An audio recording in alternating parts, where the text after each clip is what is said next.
Muy buenas tardes, abogados. Gracias quienes estuvieron la tarde del día de hoy para acompañarnos a esta tercera charla que tendremos con la maestra Lucía Gutiérrez, a quien por supuesto es un gusto tenerla en el Liceo Académico y a quien le doy la más cordial bienvenida por parte del director del Liceo Académico, el maestro Manuel Pérez Camacho, y su servidora Jessica Márquez. Muchas gracias por seguir de cerca este tema que hemos abordado desde hace ya algunas semanas en cuanto al análisis del tipo penal de feminicidio. Y lo que corresponde a la charla del día de hoy, se abordará el tema diligencias encaminadas a la acreditación de las razones de género y análisis del tipo penal de feminicidio. Y quién mejor para comentarnos un poco sobre este tema, la maestra Lucía Gutiérrez, para que no proceda a dictar su cátedra el día de hoy.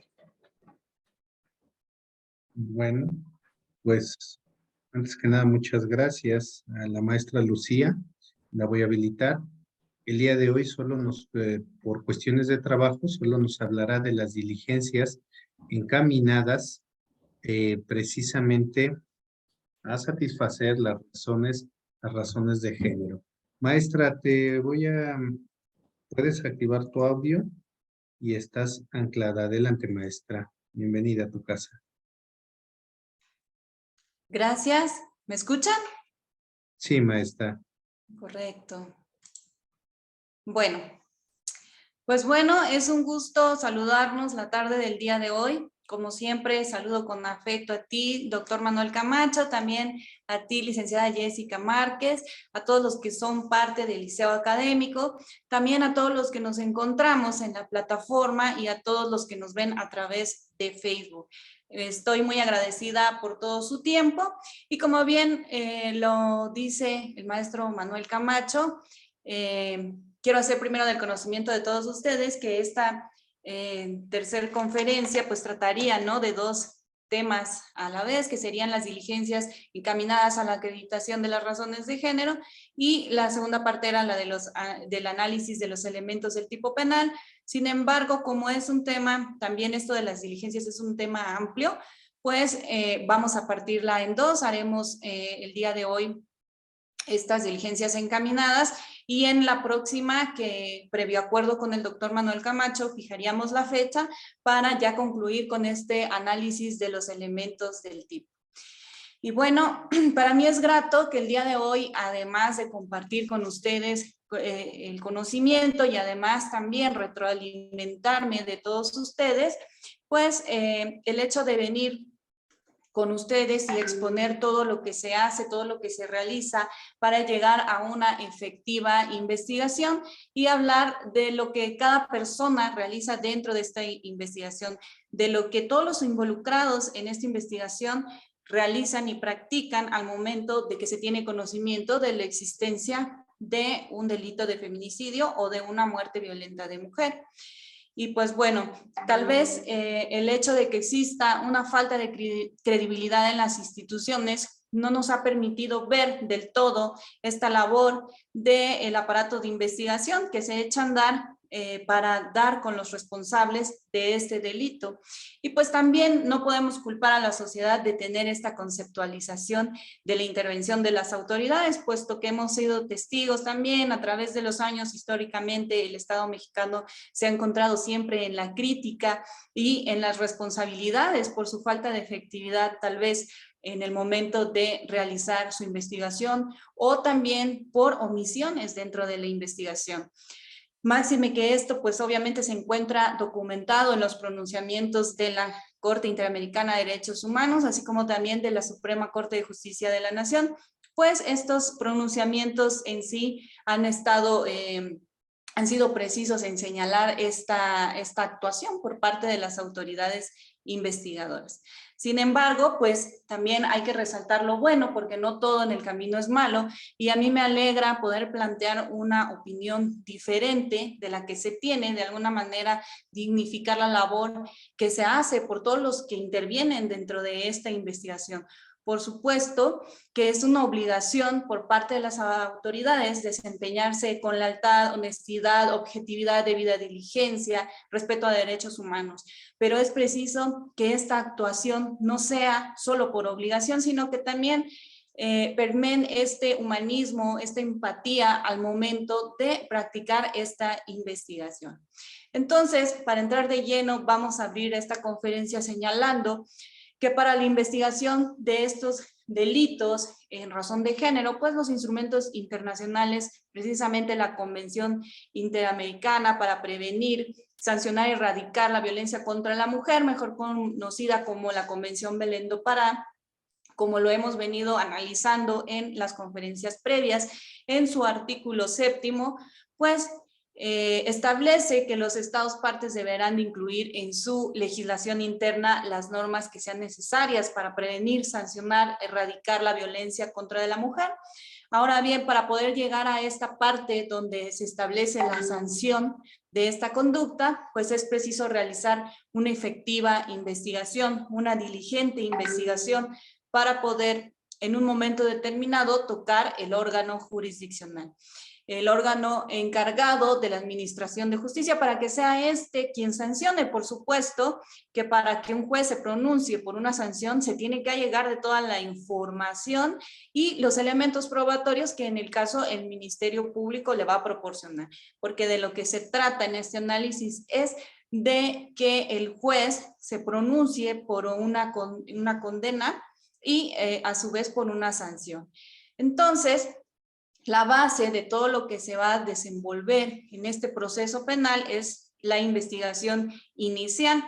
Por ello es que los instrumentos internacionales y las leyes internas establecieron que deben elaborarse protocolos de actuación especializados con perspectiva de género para la investigación del delito de feminicidio. También hemos visto en previas conferencias que la Corte Interamericana de Derechos Humanos, en la sentencia del caso González y otras versus México, conocido como el campo algodonero, establece que el Estado debe de estandarizar protocolos, manuales, criterios ministeriales, investigación, servicios periciales, impartición de justicia, utilizados para investigar todo lo que se relacione con desapariciones de mujeres, violencia sexual, homicidios de mujeres, en base a una perspectiva de género. Entonces, esta parte es la importante, es con lo que se pretende también hacer, no sé si alguno de ustedes ya escuchó o vio esta parte de la iniciativa de ley de la Suprema Corte de Justicia de la Nación sobre la Ley General para prevenir, investigar, sancionar y reparar el feminicidio. Pues esta iniciativa que hace la Suprema Corte pues está precisamente encaminada en este punto de la sentencia, en donde hay que homologar, se habla en esa iniciativa de tipificar el delito de feminicidio a nivel nacional, ¿verdad? Porque sabemos que hay entidades federativas que tienen ese tipo penal contemplado en el Código Penal de cada entidad, pero de lo que se trata es precisamente de hacer esta homologación y también a la par crear estos protocolos de actuación que también sean especializados con perspectiva de género, pero que sea uno a nivel nacional. Y que también esa iniciativa de ley habla de estos delitos conexos, como lo es la desaparición de mujeres, ¿no? Ese es un delito conexo al feminicidio. Entonces, esta parte de la iniciativa de la Suprema Corte de Justicia, pues es un tema interesante que también vamos a ir abordando y que yo también los invito a que a través del liceo académico pues tengan el tiempo, se den el tiempo de leer los próximos artículos que su servidora va a publicar dentro de la página del liceo, que van encaminados a este análisis en cuanto a esta iniciativa de ley, que para mí es idónea. Sin embargo, hay puntos también que para su servidora es como formalizar algo que ya está, porque todo eso ya está en los instrumentos, ¿no? Que prácticamente es como que aterrizarlo.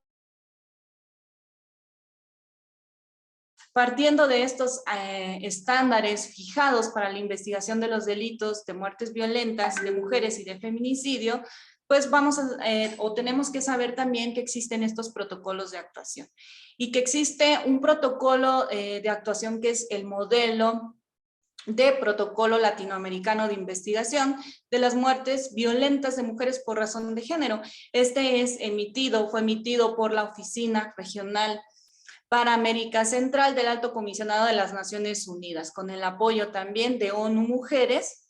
Y pues en específico este protocolo es así como la base de todos los protocolos o de la mayoría de los protocolos que existen dentro de las entidades federativas. También existe otro protocolo, que es el de la FEBINTRA, que fue emitido por la Procuraduría General de la República, hoy Fiscalía General de la República, a través de la Fiscalía Especial para Delitos de Violencia contra las Mujeres y Trata de Personas. Pero todos estos protocolos están encaminados a estas diligencias mínimas que deben de contener para la realización en la investigación de este delito de feminicidio.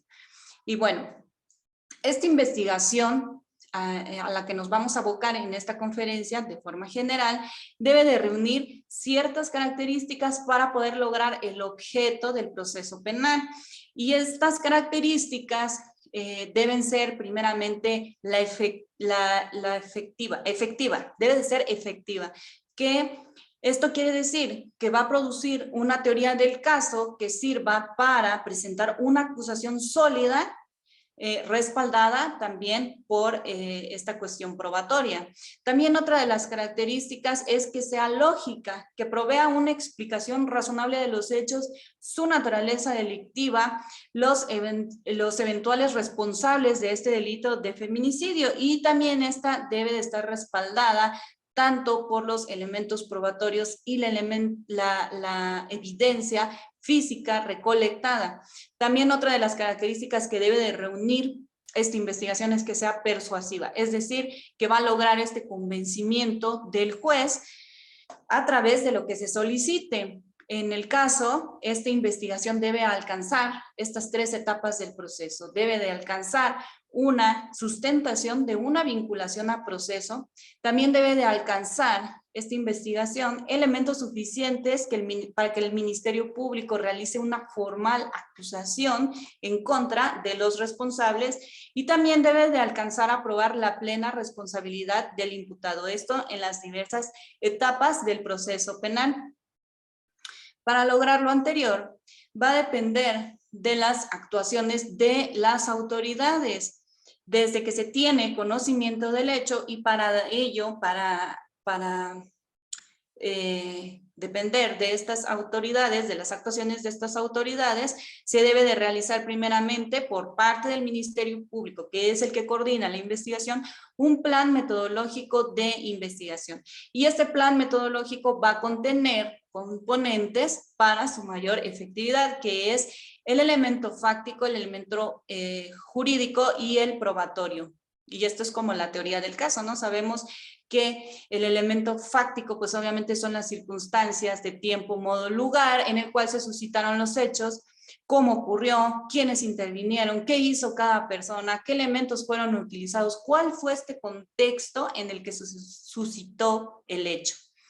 Entonces, el objetivo de este componente fáctico es precisamente elaborar proposiciones, es decir, hipótesis que permitan conocer a detalle el suceso, identificar los hechos relevantes que van a permitir establecer una responsabilidad o no de los probables responsables. Así también está el componente jurídico, que este es pues la calificación jurídica provisional que se hace de estos hechos. Este componente es cómo establecer la forma, en cómo se encuadra el elemento fáctico en las normas penales aplicables, es decir, en el tipo penal del feminicidio. Es esta valoración jurídica de los hechos para demostrar que estos hechos se adecúan a una conducta que está contemplada dentro de una legislación, en el caso, el Código Penal. Y por último, el componente probatorio, y este va a determinar cuáles son estos datos de prueba y elementos materiales probatorios que se requieren para sustentar la teoría fáctica y jurídica planteada. Y pues bueno, reunidos estos elementos, este esquema de investigación, vamos a poder responder, es decir, el Ministerio Público va a poder responder si esta muerte esta forma en la que perdió la vida esta mujer es o no un feminicidio, o puede que se trate de un homicidio calificado, o puede que se trate de un suicidio.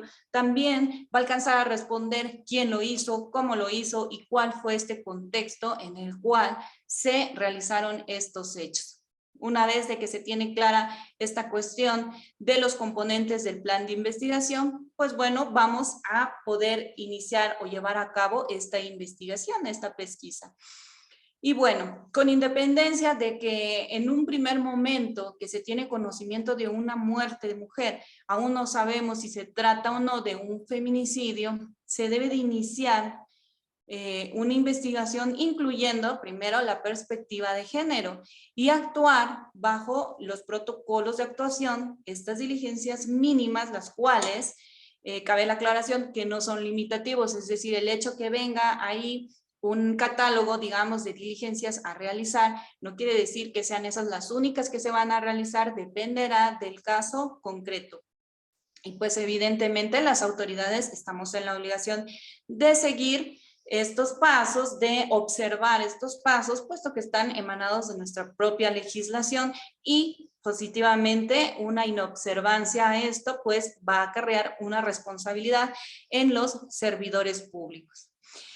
Y pues en el caso del Ministerio Público, el que coordina la investigación la hace en base a sus conocimientos y en la práctica debe de realizar estos actos tendientes al objeto del proceso penal, y que sabemos que en términos del Pacto General, en el artículo 20, apartado A, pues sabemos que es el esclarecimiento de los hechos, que el culpable no quede impune, proteger a la inocente y la reparación del daño. Por lo cual, pues en base a la experiencia de su servidora voy a explicar cuál es la intervención de las personas que se encuentran inmersas dentro de una investigación y que estos actos y qué actos devienen de cada uno de ellos. Y primeramente vamos a hablar de pues el lugar de intervención, ¿no? Es fundamental que en estas primeras actuaciones, estas primeras investigaciones, se pueda recuperar toda la información que está relacionada con el hecho, con el feminicidio, con la muerte violenta de mujer. Sabemos pues que al principio pues no sabemos si se trata de un feminicidio o no, entonces vamos a actuar bajo esta premisa de que todo homicidio puede ser un feminicidio y actuar bajo este protocolo como lo hemos venido hablando, y también incluir dentro de esta investigación la perspectiva de género, que esto es un plan metodológico que va a permitir detectar y eliminar barreras o obstáculos que discriminan a las mujeres. Y bueno, entonces en el caso de la policía de investigación, ¿cuál es esta labor que realiza la policía de investigación? Y bueno, la policía de investigación tiene funciones específicas tanto en el lugar de los hechos, el lugar donde hayan ocurrido los hechos, y también para recabar información que sea útil, que sea idónea para establecer si existe presencia o no de las razones de género. Y entonces, en el lugar de los hechos, por supuesto que se deben preservar estas evidencias, se debe evitar la pérdida o degradación de este material probatorio. Entonces, puede ser que la policía en su primera intervención, puede ser que la policía tenga a realizar actos urgentes como lo son inspección del lugar de los hechos, inspección del cadáver, además diligencias que se realicen según las circunstancias del lugar de intervención, porque puede ser que al momento que interviene la policía, no sé, se encuentre lloviendo y se tema que se puedan perder algunos evidencias o elementos probatorios. Entonces la policía también está facultada para en ese momento de casos urgentes pues realizar también fijación fotográfica en estos casos, y pues esto es en base a esta premisa fundamental de la debida diligencia, en aras de no perder estos elementos probatorios. Y pues también toda esta intervención que se haga respecto de fotografías también en el lugar deben de ser oportunas,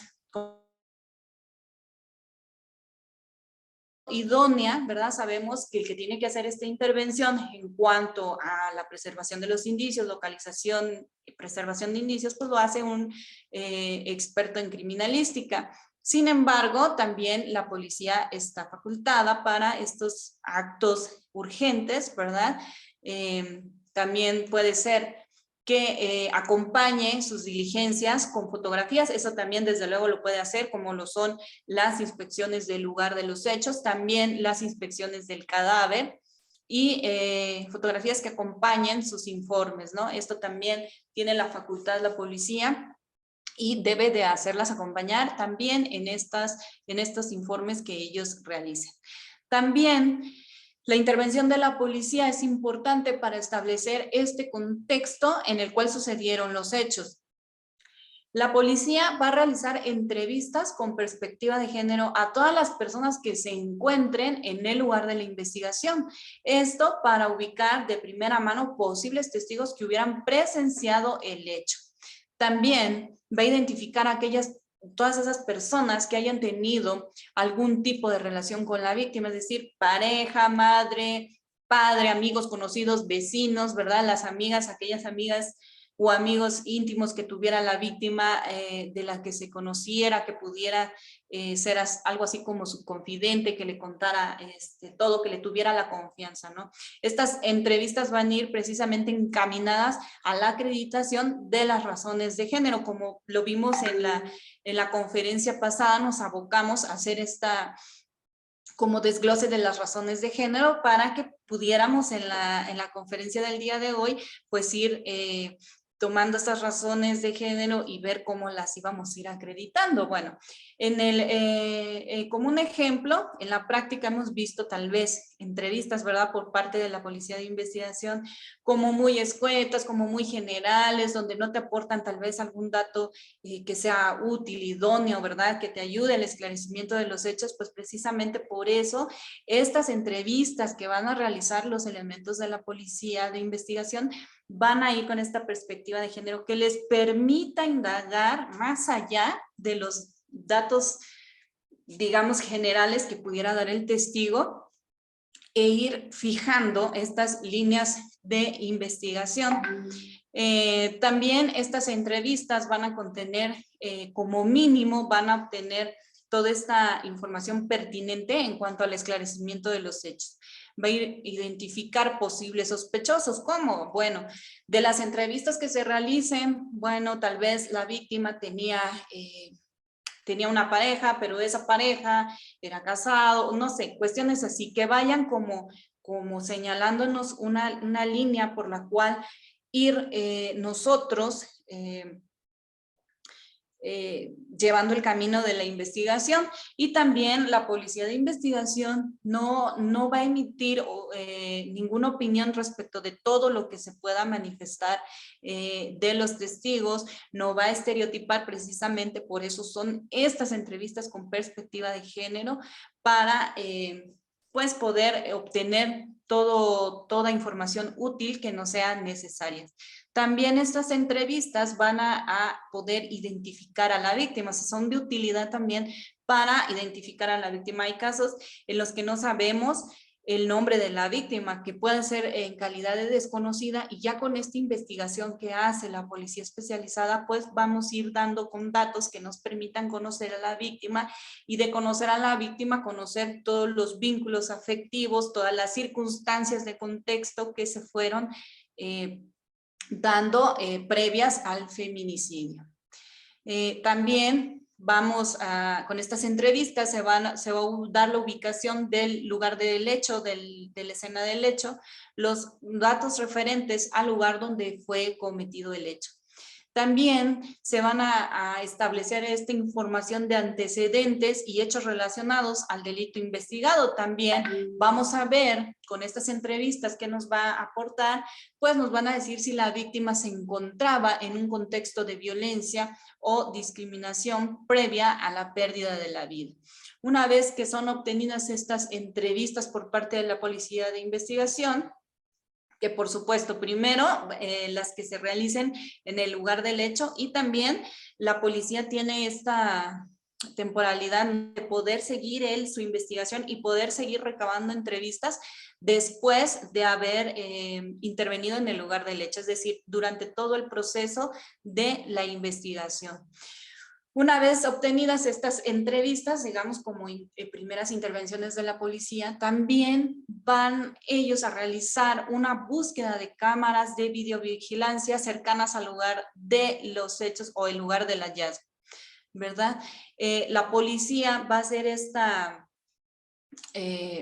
búsqueda, este barrido de cámaras para saber si las cámaras pertenecen a una institución o para saber si son cámaras particulares, ¿verdad? Y una vez que las tiene identificadas, la policía también tiene la facultad de proceder a la solicitud de las mismas. Tanto puede hacerlas del conocimiento del Ministerio Público y decir, Ministerio Público, te he ubicado cámaras en tal y tal calles, ¿no? Como él, para que del mismo modo el Ministerio Público vaya a solicitar estas cámaras. Y también en aras de preservar todo lo que es evidencia de lo que hablábamos al principio, ¿no? Que la policía tiene también esta facultad de solicitar estas cámaras de videograbación para evitar estas dilaciones, ¿verdad? Y evitar precisamente de que al momento que se vayan a solicitar no nos vayan a contestar que ya no las tienen, que porque se borran cada 24 horas, ¿no? Entonces esta es como la debida diligencia que se tiene que realizar en estos actos de investigación y esto lo faculta el artículo 21 del Pacto General, ¿no? Esta solicitud debe ser oportuna en el menor tiempo posible. Y también en la práctica hemos sido testigos de cómo se llega a dilatar esta solicitud, como lo he estado diciendo, y pues, ¿qué pasa con esto? Pues perdemos estas videograbaciones y podemos perder un dato eficaz para la identificación de las personas que pudieron haber perpetuado el hecho. Asimismo, en base a estas entrevistas a los testigos ya recabadas en el lugar, deberá identificar la probable ruta habitual que tenía la víctima de dónde se pudiera ubicar. Es decir, no solo va a hacer un recorrido en el lugar donde sucedió el hecho o donde fue el lugar del hallazgo, sino también el policía de investigación, una vez identificada la víctima, ¿verdad?, tiene que hacer un recorrido también en la ruta cotidiana de la víctima para saber el día del hecho, por dónde salió, a dónde se fue, qué calle circuló, y ahí también podemos obtener datos útiles, ciertos, idóneos para que podamos dar con los perpetradores de este delito. Una vez que se obtienen estos datos, tanto del lugar del hallazgo, tanto de la ruta de la víctima, pues se va a realizar, la policía va a hacer un procesamiento de estas videograbaciones, es decir, tiene que verificar videograbación por videograbación para poder checar minutos, segundos, si aparece, digamos, si se ve la víctima que sale en compañía de un sujeto, bueno, hacer toda este procesamiento de las cámaras y rendir un informe, ¿verdad?, ya formal, el cual tiene que presentar ante el Ministerio Público con la descripción de las personas, el tiempo en el que se vio, se captó, ¿no?, la imagen de la persona, y pues este procesamiento tiene como objetivo la identificación de las personas que tuvieron interacción con la víctima, ya sea antes, durante o después de que se haya cometido el delito investigado. Estos actos de investigación se van a ir determinando y concatenados con los demás actos de investigación obtenidos, van a ir demostrando o evidenciando nuestro elemento fáctico dentro del plan de investigación del cual hablábamos en un principio. Ahora, también está la actuación de servicios periciales.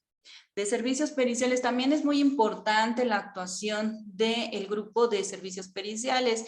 En servicios periciales existen los expertos en cada una de las materias que nos van a permitir la investigación científica, ¿verdad? En una primera intervención con las periciales en materia de criminalística se tiene por objeto realizar el minucioso análisis del lugar de los hechos y o hallazgo, así como también de los indicios y evidencias que se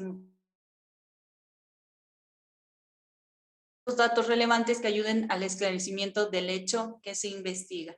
Sabemos que en una primera intervención el perito criminalístico pues obviamente es el encargado de la búsqueda, localización, ¿verdad? Fijación, recolección, embalaje, etiquetado, traslado, preservación del indicio, ¿no? Del indicio material o de la evidencia, perdón, biológica.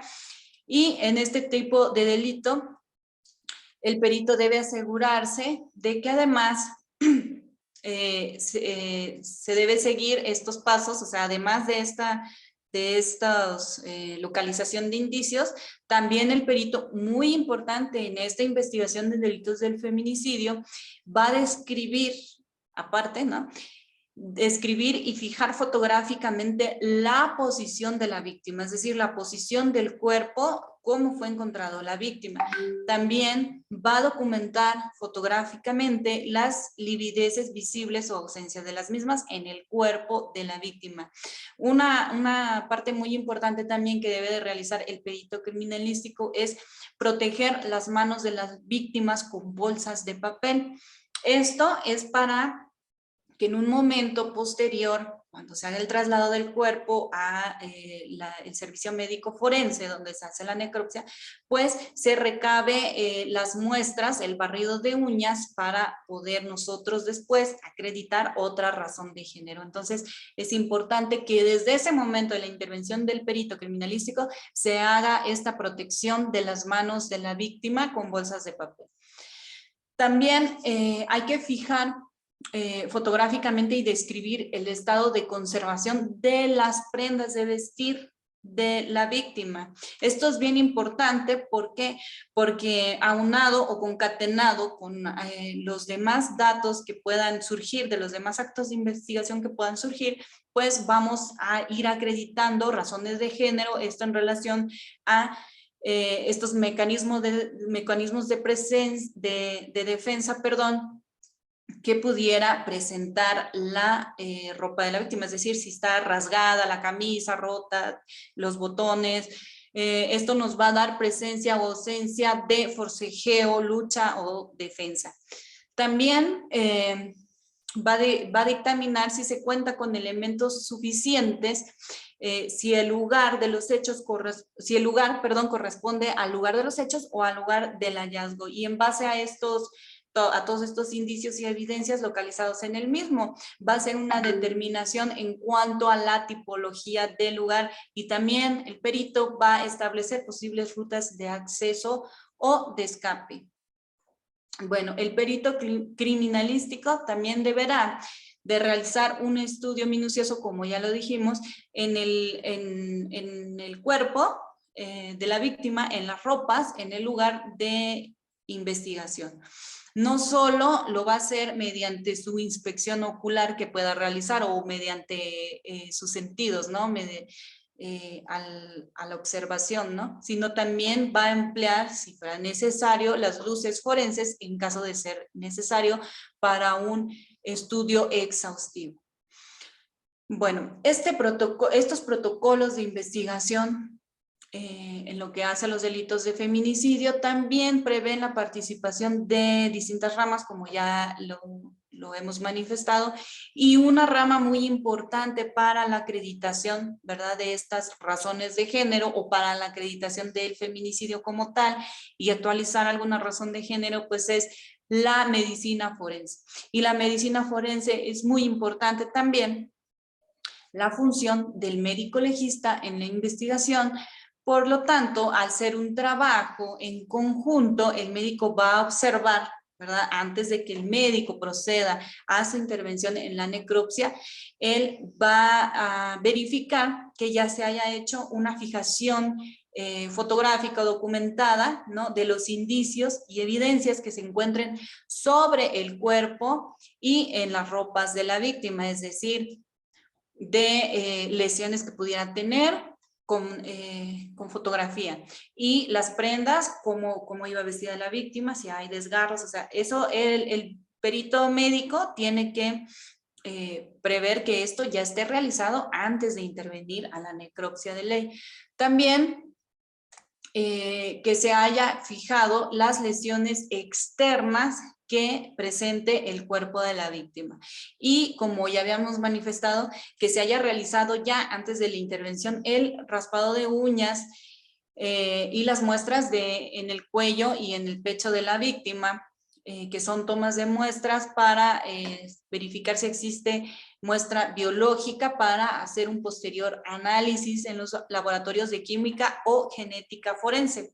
Posterior a esta fijación de fotografía, pues ya el médico va a proceder a hacer una descripción de las lesiones externas e internas del cuerpo. Dentro de esa verificación de las lesiones, pues el médico va a determinar o va a especificar el nombre de la lesión, el tamaño, dónde está localizado, la medida, el color y el número de lesiones. Esto nos va a nosotros ayudar para acreditar en un momento determinado la violencia extrema en la víctima. Hay casos en los que se ha evidenciado, ¿verdad?, en la práctica, de que no solo es que le hayan producido una lesión con un cuchillo, no, una sola lesión, no, que han sido 16, ¿no? Entonces, para eso nos va a servir esta especificación, número de lesiones, tamaño, localización, ¿no? También el médico debe de realizar esta diferenciación entre las lesiones externas e internas que fueron producidos antes o después de la muerte. Y esto es encaminado a acreditar estas razones de género.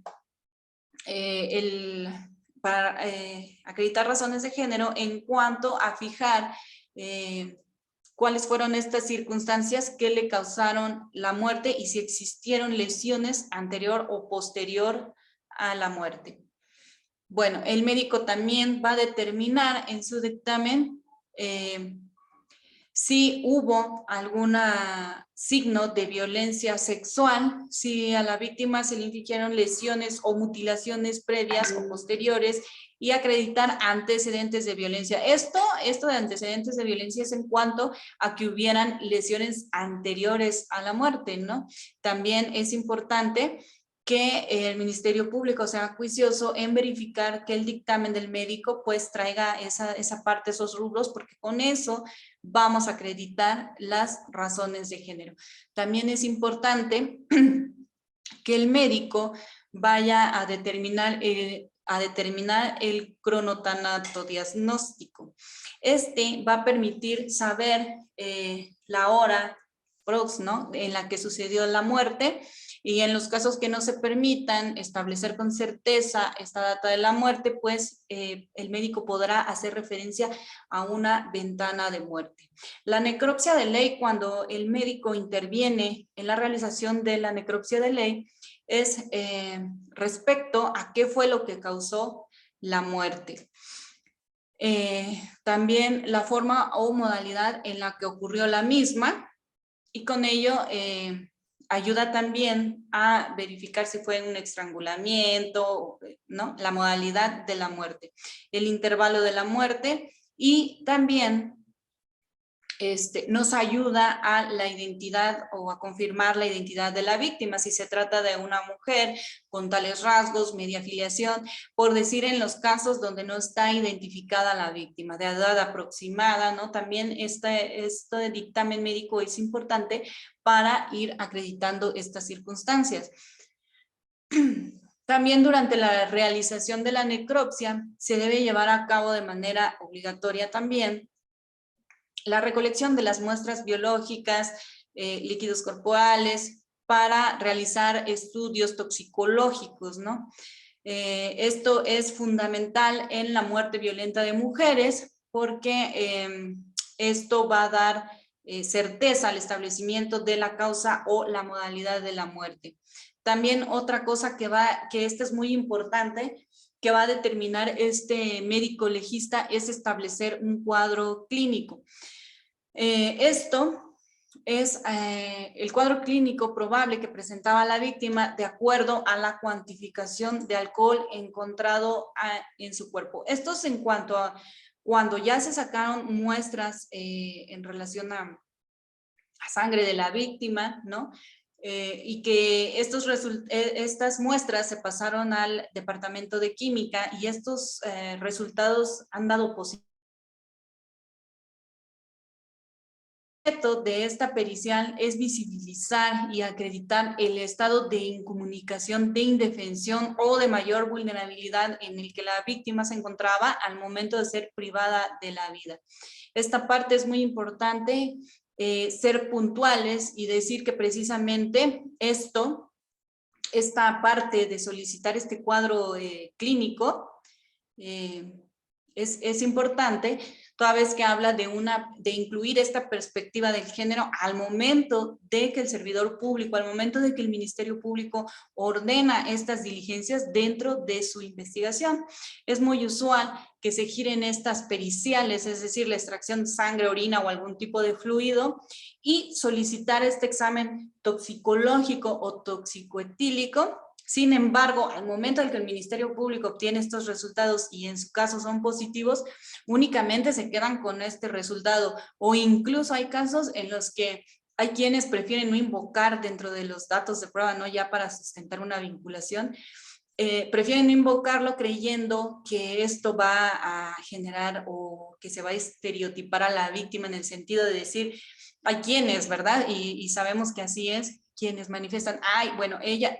Ahí está, salió que está tomada, estaba drogada, ella se lo buscó, andaba de fiesta, ¿no? Y se pierde de vista el hecho de que el cuerpo de el hecho de que el cuerpo de la víctima advierta ingesta de alcohol no quiere decir que va a estigmatizar o la va a culpar.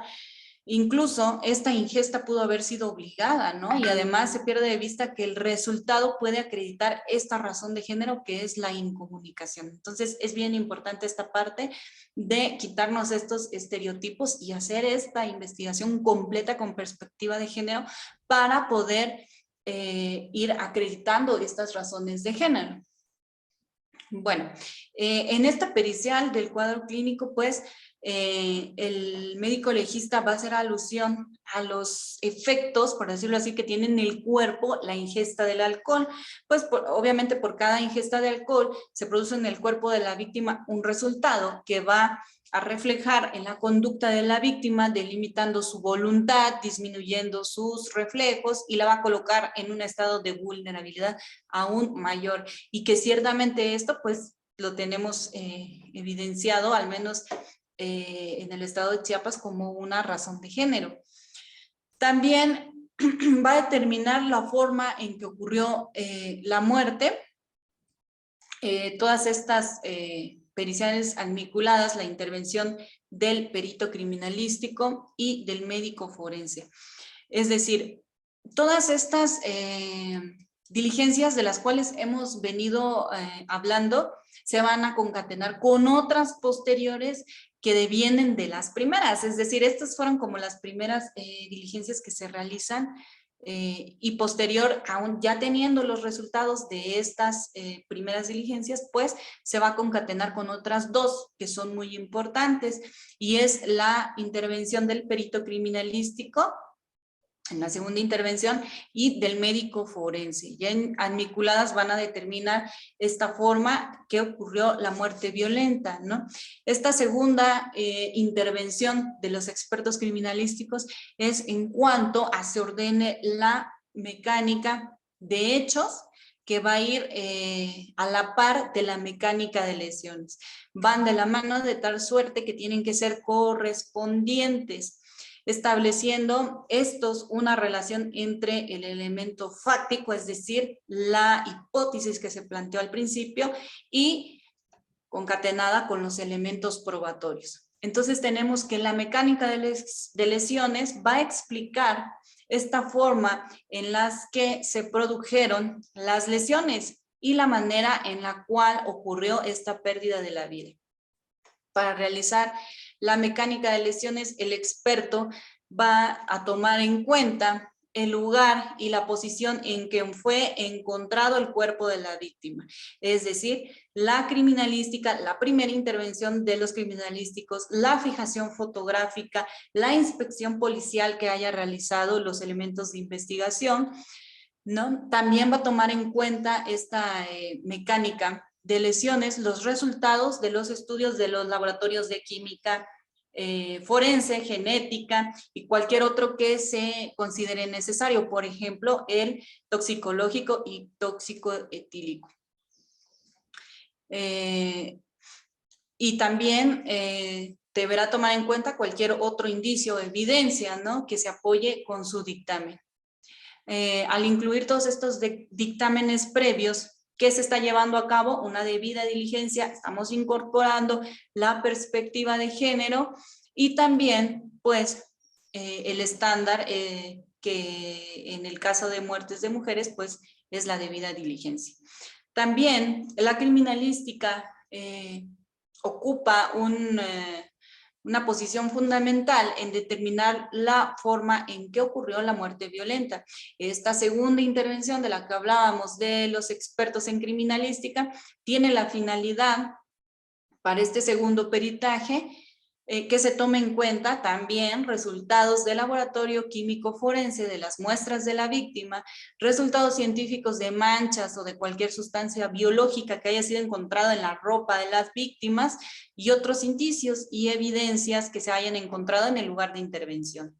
El dictamen de necropsia también es importante tomarlo en cuenta y la mecánica de lesiones, porque con eso se va a establecer la hipótesis sobre la forma en cómo sucedió el feminicidio, especificando también la posición víctima-victimario, tomando en cuenta la mecánica de lesiones que debe realizar el experto en medicina forense. Bueno, todo esto tiene que ser, por supuesto, tiene que ser coincidente y correspondiente. Al tomar en cuenta todos estos resultados, pues van a establecer este estado de indefensión material de la víctima como una condición de vulnerabilidad adicional y si hubo algún tipo de incomunicación.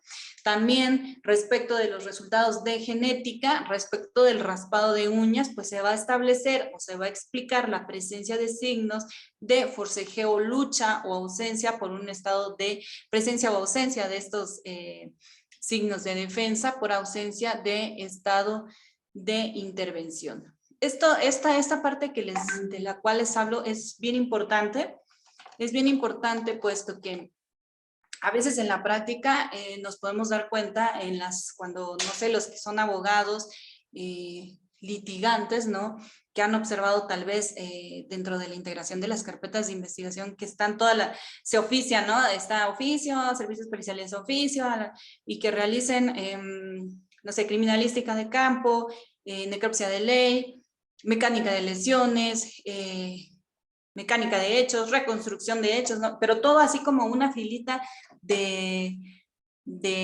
oficios, de diligencias ordenadas, pero todas estas, no está mal, o sea, no está mal que se giren esas, que se ordenen esas periciales, la intervención, digámoslo así, de la policía y de los expertos en periciales. Sin embargo, debe de haber toda una cronología de estos actos de investigación que vamos a girar, porque no es solo ordenar por ordenar, sino que, bueno, yo, Ministerio Público, ya sé que tengo resultados positivos en química, que tengo resultados positivos en otra área, ¿no? En el tóxico etílico, en ese cuadro que les digo que el médico va a explicar el estado en cómo va a cambiar la voluntad de la víctima, ¿no?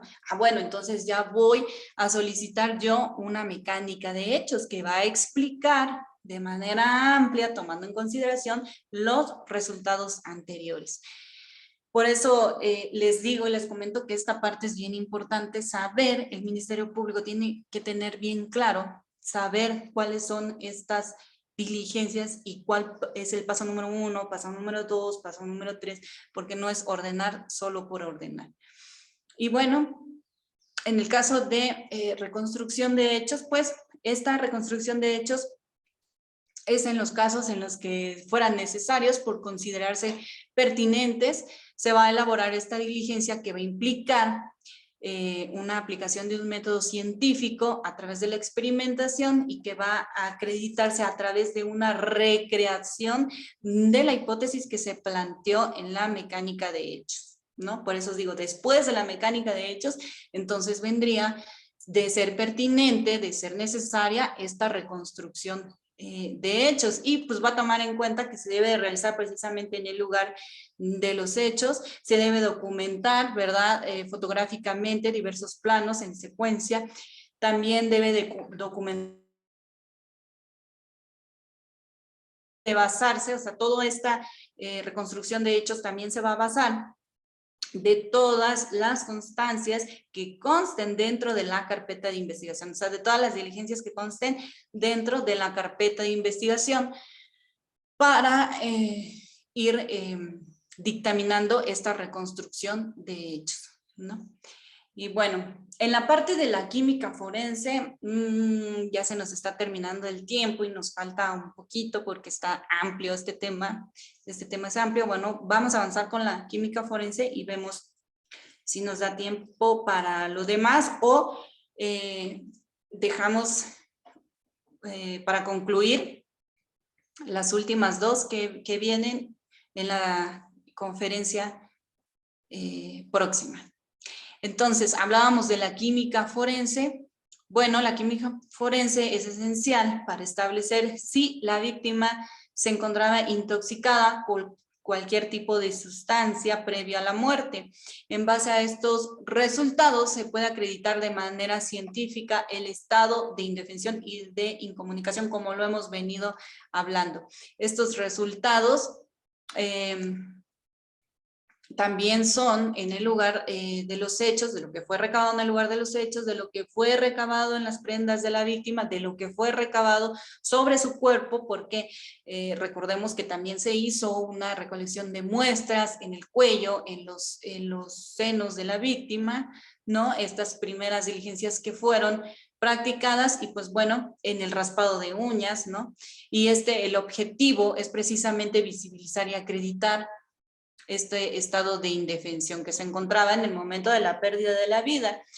Y pues bueno, también es auxiliar, como ya mencionamos, en la mecánica de lesiones, en la recreación o reconstrucción de hechos. Todas, dan de cuenta que todas estas ramas que hemos estado mencionando, pues obviamente son auxiliares y vinculadas entre sí, pues nos van a ir dando vista o nos van a ir acreditando la hipótesis planteada, el elemento fáctico, y el elemento jurídico, pues este vendría siendo como el elemento probatorio, ¿no? Todo es en conjunto, ¿verdad? Nos va a ir dando, nos va a ir demostrando nuestra teoría del caso. Y pues bueno, en esta parte, en esta parte nos vamos a quedar por la hora porque hay una parte en la cual también quiero yo como hacerles referencia, digamos, un poquito más a fondo de lo que son y que también forma parte de estas periciales de lo que va a venir acreditando este delito de feminicidio y que tiene que ver con acreditar este continuum de violencia, el contexto de violencia, que también es esencial en la acreditación del delito de feminicidio y tiene que ver con estos dictámenes, ¿verdad? Estos dictámenes antropológicos sociales que también se hacen dentro de una investigación del delito de feminicidio. Y pues bueno, vamos a dejar esa parte de los periciales antropológicos y vamos cerrando con esto. Pues yo espero que haya sido de utilidad para todos los que estuvieron presentes el día de hoy acompañándome y satisfactorio, ¿verdad? No sé si hubiera por ahí, maestro, alguna pregunta, no sé, algo que quisieran hacer. Sí, si me permiten, bueno, como dimos inicio muy rápido a esta conferencia, quiero decirles que la maestra Lucía Guadalupe Gutiérrez González, ella es fiscal del Ministerio Público Investigador de la Fiscalía contra Homicidio y Feminicidio en el estado de Chiapas, ¿sí? Ahorita, pues ella tiene que correr un poquito porque le llama, el trabajo la llama diligencias. Veo que en el chat, en el Facebook han dicho que excelente exposición, se ha entendido muy rápido. Obviamente, todavía falta en esta exposición porque no hemos entrado al análisis del tipo penal de feminicidio. Simplemente ha sido un breve panorama el que la maestra nos ha hablado del artículo 21 constitucional, que como bien lo sabemos, el agente, las policías se encuentran bajo el mando y conducción de los agentes del Ministerio Público, ¿sí? ¿Cuáles son los actos de investigación que pueden realizar esos policías bajo mando y conducción del Ministerio Público? ¿Cuáles son los actos de investigación que tiene que llevar a cabo también pues los servicios periciales, la mecánica de hechos, la mecánica de dictámenes en criminalística? Bueno, para no tardarnos más, quien guste hacer uso de la voz, alguna pregunta, que seamos muy concretos, si nos auxilian levantando la mano virtual, su mano virtual, para poderle preguntar a la maestra Lucía, adelante. Voy a cederle el uso de la voz, le activo el audio. Adelante, abogado Norberto Soto, buenas tardes. Sí, buenas tardes. Primeramente, pues el agradecerle, ¿no?, a la maestra y a usted también por brindarnos esta oportunidad de tener un referente más claro sobre el tema del feminicidio, ¿no? Que pues es una figura muy temeraria, ya que conlleva la ruptura del Estado, ¿no? Que el Estado no ha brindado esas condiciones para la protección de la mujer. Yo quisiera hacer una pregunta ahí, si me permiten. La maestra desarrolló muy bien el tema, pero yo quisiera preguntarle si se da también la figura de la tentativa de feminicidio. Es todo cuanto. Les agradezco mucho, que tengan una bonita tarde, ¿no? Les saludamos de Sinaloa. Gracias. Gracias, abogado Norberto, por acompañar. Adelante, maestra. Sí, claro que se puede dar la tentativa de feminicidio. Esto sabemos que la tentativa es en cuanto a que exista un agente externo que impida que se realice este delito, como en los demás tipos penales. Sí se puede dar también la tentativa del feminicidio. Muy bien. Pues paso a ceder el uso de la voz al maestro Ernesto Salinas. Adelante, maestro Ernesto Salinas. Bienvenido, buenas tardes. Gracias, buenas tardes. Gracias de antemano por la plática. Yo entré unos minutos tarde y quizá por eso mi pregunta, a ver si no estoy un poquito desfasado. Perdón, dentro de la investigación que ustedes realizan, ¿llevan a cabo alguna metodología de análisis de contexto? Y de ser así, ¿en qué se apoyarían para poder nosotros también consultarlo? Gracias. Gracias, maestro. ¿Análisis de contexto de violencia?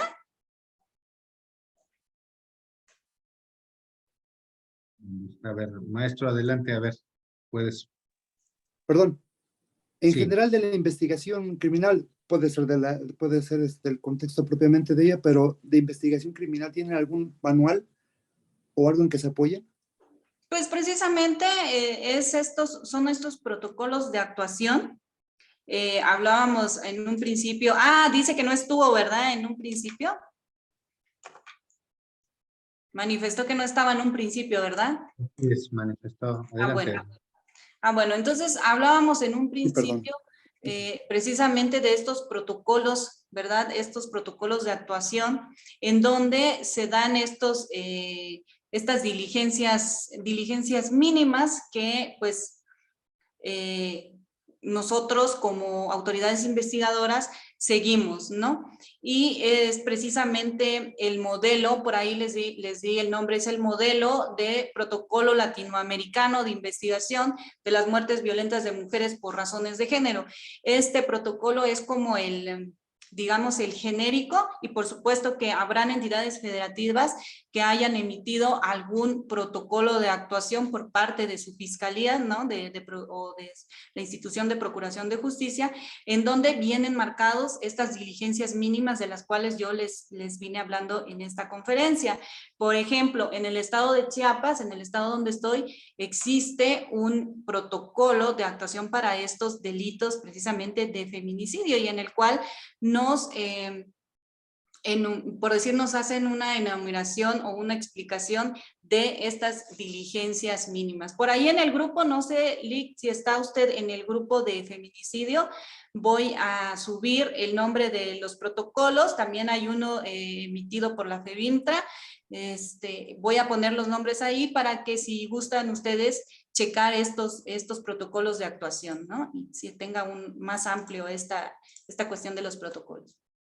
Muchas gracias, Muchas maestra. gracias. Gracias al maestro Ernesto Salinas. Le demos el uso de la voz al maestro Tupac Gómez. Adelante, maestro Tupac Gómez, adelante. Ya está habilitado. ¿Qué tal? Muy buenas tardes. Porque incluso destapó algunas dudas que yo tenía, pero hace un momento un compañero comentó sobre el tema de tentativa. Aquí en Mazatlán, por ejemplo, se da mucho la tentativa del momento de que si el activo trae un cuchillo y hace algún movimiento, lo manejan ya como una tentativa. O si, por ejemplo, si la persona está siendo agredida por la víctima y el activo, con tal de calmarla, la amenaza con una pistola, pero disparando hacia otro lado que no sea hacia la víctima, también hay ocasiones que la manejan como tentativa. Y hay personas que han sido condenadas sobre esa figura, ¿no? Bueno, aquí el punto es hasta qué nivel se puede reclasificar ese tipo de tentativa de feminicidio a un delito de violencia familiar, por ejemplo. O sea, esa será mi inquietud. Si se puede reclasificar un delito de tentativa. La de tentativa se vaya a violencia familiar, porque la tentativa es, en mi opinión, una agresión inminente, ¿no? No solamente con enseñar un arma y disparar hacia otro lado que no sea la víctima. O sea, realmente el activo no pone en peligro a la víctima, solamente la amenaza. Pero aquí se da mucho que lo manejan como una tentativa, pues. Bueno, pues sabemos que la tentativa es, como lo vuelvo a repetir, es que esta conducta no se haya consumado por un agente externo a la voluntad del sujeto activo, ¿no? En el caso que usted manifiesta, efectivamente es común, ¿verdad? También en otras entidades, ¿verdad? Que se maneje de ese tipo. ¿Se puede hacer una reclasificación? Claro que sí, eso va a depender, ¿verdad? Antes de llegar o al momento de llegar al juez de control en la vinculación a proceso, pues sabemos nosotros que es una calificación jurídica preliminar, ¿verdad? Y esto va a depender de todas las demás diligencias que se vayan a practicar dentro de la investigación complementaria, para saber si efectivamente nos vamos a ir por una conducta de tentativa de feminicidio o reclasificarlo en otra diversa conducta, ¿verdad? Que bien puede ser violencia familiar o puede ser amenazas o puede ser otro tipo de cuestión, ¿no? Eso va a depender, por ejemplo, si hubo de por medio alguna agresión física, dependiendo del caso concreto, ¿no? Pero sí se puede hacer una reclasificación porque pues estamos hablando de una calificación jurídica preliminar, ¿no? En el momento de que vamos a tocar al juez de control en una etapa inicial. Ok, y la última pregunta, por ejemplo, comentaste sobre la perspectiva de género, ¿no? En temas de feminicidio se le da mucho énfasis a ese tema, pero la perspectiva de género también se entiende que somos todos. Entonces, en ese aspecto, por ejemplo, ¿cómo manejar la perspectiva de género pero hacia el imputado? Ajá.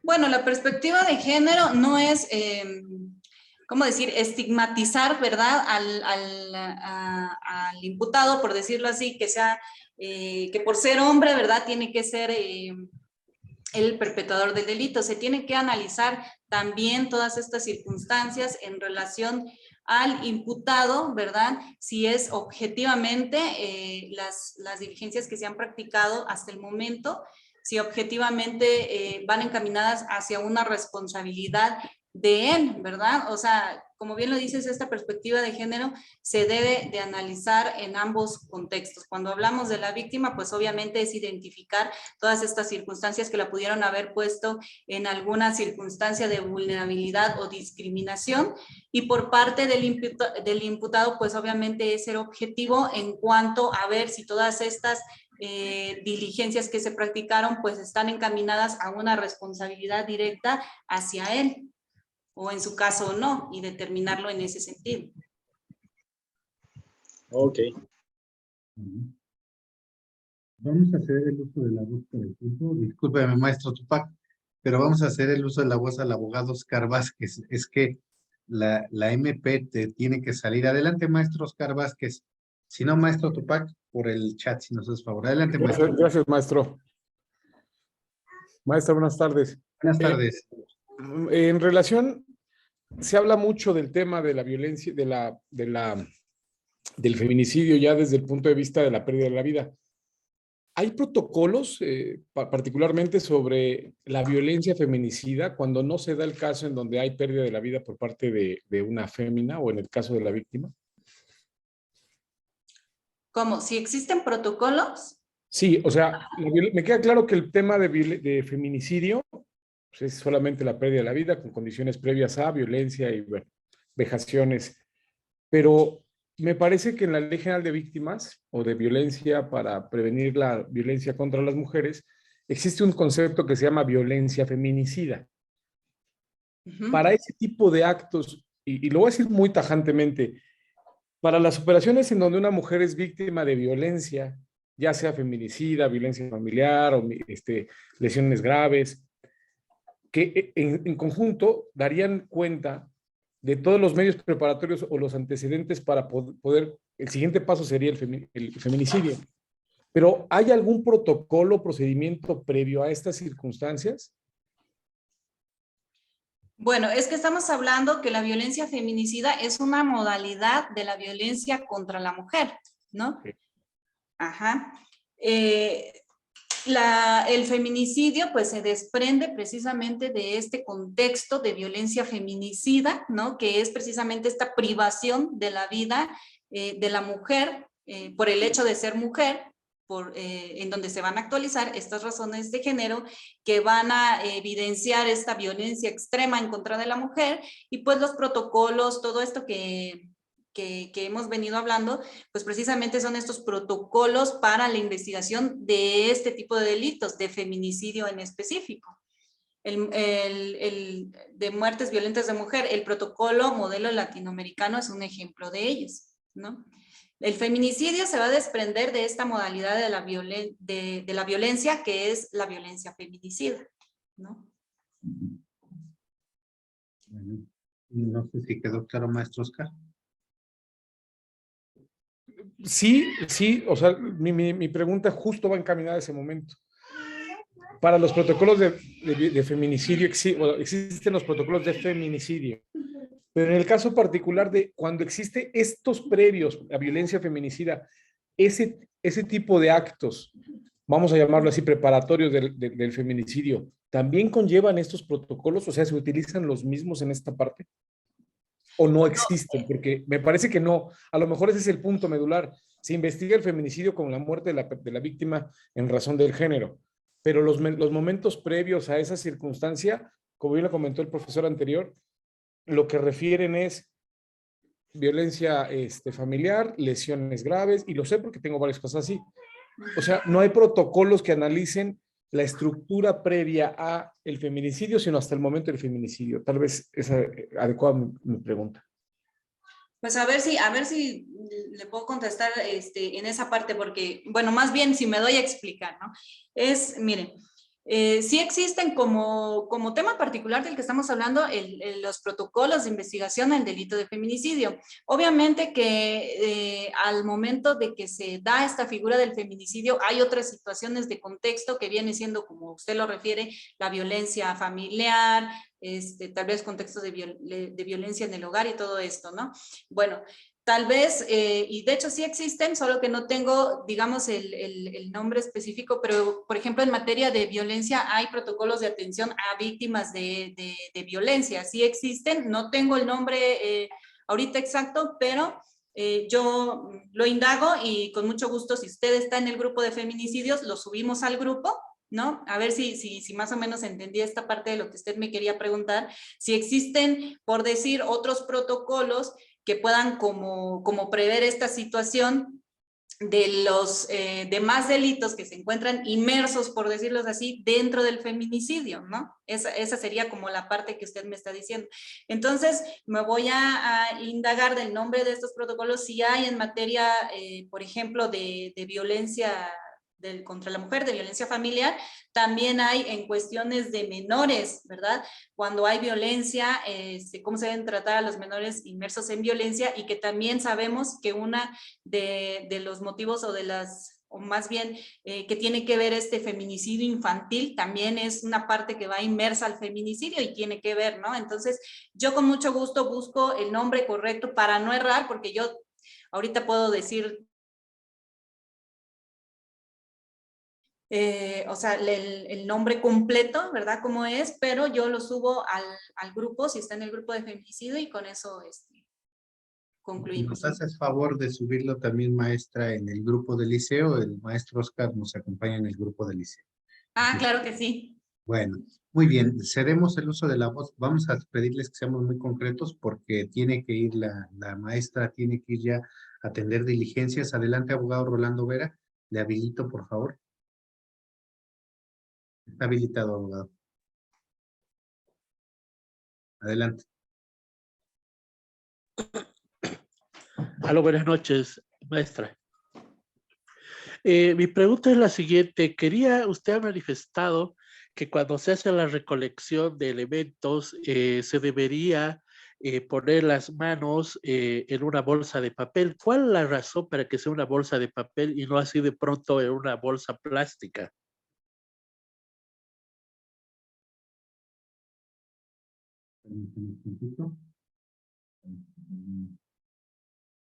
Con la maestra Lucía.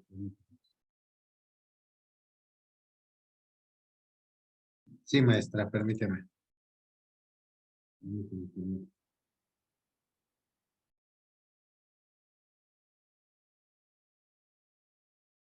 Adelante, maestra.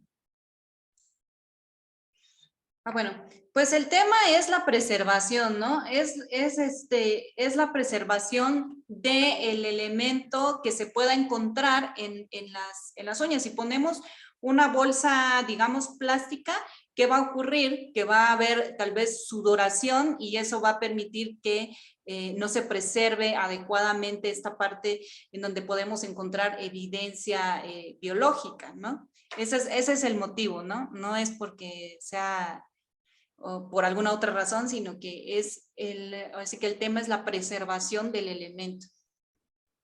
Ok. Adelante, cedemos el uso de la voz al abogado David Robles. Adelante, abogado David. Hola, muy buenas noches. Buenas noches, maestra. Gracias por su participación. Rápidamente, escuchaba del tema de las diligencias y de algunas que se tienen que realizar en tratándose de delito de feminicidio. Mi pregunta es muy concreta. ¿Podría ocurrir que no se pudiera encuadrar el delito de feminicidio y sí el de homicidio por falta de alguna de esas diligencias? Muchas gracias, maestra, y gracias por su participación. Por falta de la intervención o de alguna de las diligencias que realice el Ministerio Público, por supuesto que no se puede, la respuesta es sí, ¿no? La intervención, o más bien la obligación del Ministerio Público es precisamente hacer toda esta, ordenar todas estas diligencias, que debemos de tener conocimiento de las diligencias mínimas que se deben de practicar precisamente para saber si existe presencia o ausencia de razones de género, porque en caso de no encuadrar o de no haber alguna razón de género, pues estaríamos hablando tal vez de un homicidio calificado, ¿no? que cambiaría la conducta, ya no sería feminicidio, pero por supuesto que sí, porque si hay una mala actuación por parte del Ministerio Público en esa búsqueda o en esa práctica de diligencias, por supuesto que podría pasar a ser a otra conducta, ¿no? Y esto sería una omisión por parte del Ministerio Público, lo cual también está penado, ¿no? Sería responsabilidad de las autoridades investigadoras. Muy bien, muchas gracias. Pues, maestra, sé que tienes el tiempo ya muy recortado. Te agradecemos tu presencia en el Liceo Académico. Por supuesto que queda pendiente la siguiente parte, que será el análisis del tipo penal de feminicidio. E incluso yo creo, y lo voy a decir así respetuosamente, en una quinta plática, para que todo mundo quede bien informado, y lo digo así, para que todos los que nos vean, sean o no sean abogados, sepan cómo deben de reaccionar ante una situación de un feminicidio, ¿sí? Porque la población necesita estar sabedora de qué es lo que se debe de hacer, qué diligencias se deben de practicar, cómo se debe de acudir ante un ministerio público, cómo se debe de presentar una denuncia, todo lo que hay que hacer a lo mejor ya en el tramo práctico. Vamos a esperar, haremos el análisis, la maestra nos hará favor de hacernos el análisis del tipo penal de feminicidio y cerraremos este ciclo de conferencias de feminicidio, que hay un grupo en el Liceo Académico que es al 2221-1425-79, es un grupo que ahorita tiene alrededor de 421 participantes, gente interesada. Bueno, quizá por el horario no están aquí, pero nos verán en repetición y esta plática estará en el canal de YouTube. Maestra, pues yo te agradezco mucho, como siempre, tu participación. Los invito a que lean en la página del Liceo Académico también a la maestra Lucía, porque allá ha publicado, ya hay cuestiones de género, todo lo relacionado a feminicidio. Y pues, maestra, te cedo el uso de la voz. Adelante. Pues muchas gracias, Manuel, muchas gracias, Jessy, a todos los que nos encontramos en la plataforma, a todos los que nos ven también por Facebook. Pues la agradecida soy yo, la honrada soy yo de poder compartir con ustedes y es un gusto para mí también saber que en el grupo de feminicidios pues habemos tantos participantes. Eso quiere decir que es un tema que es de gran interés por toda la sociedad y qué bueno que así sea, ¿no? Porque debemos de hacer un poco de reflexión respecto de este fenómeno tan lacerante para la sociedad. Y por ahí te voy a pedir de favor, si me puedes apoyar, de los que participaron en preguntas y respuestas, si están todos dentro del grupo de feminicidios. Por las cuestiones estas de tiempo también, pues no nos podemos ampliar mucho, pero yo con mucho gusto, las preguntas que fueron planteadas en este momento, voy a ahondar un poquito más dentro del grupo y subir un poco de información respecto de eso para que no nos quedemos así como que con una respuesta así tal vez corta, pero por cuestiones de tiempo, ¿no? Por respeto a todos los que estuvieron presentes en la conferencia y que también si se pudiera generar alguna otra duda, por ahí estoy viendo en el chat, ¿no? También que están solicitando el nombre de la iniciativa, pues subir, ¿no? Porque está en internet esta iniciativa que se ha dado por la Suprema Corte de Justicia de la Nación en relación a homologar esta cuestión de la investigación del feminicidio, cómo repararlo, protocolos de actuación. Ahí nos habla de delitos conexos, que está bien interesante y que sería bueno que leyéramos todos los que somos parte de este grupo del Liceo Académico, porque si servidora va a hacer un análisis de esa iniciativa de ley y lo vamos a ir, como es grande, es amplia, lo vamos a ir haciendo por capítulos, ¿no? Y entonces, para que yo suba también en el grupo esta parte donde hay comentarios por ahí, hablan ahí por ahí también en los comentarios de que la mala actuación puede generar impunidad y salir absueltos los imputados, por supuesto también. Por ahí hay un tema también de análisis en el estado de Chiapas también, en la parte donde se tipifica el feminicidio, habla también de la responsabilidad de los servidores públicos, que también es sancionada la mala actuación y la omisión, o sea, y más en el grupo de feminicidio, maestro Manuel, y pues sería mi agradecimiento a todos y muchas gracias y buenas noches.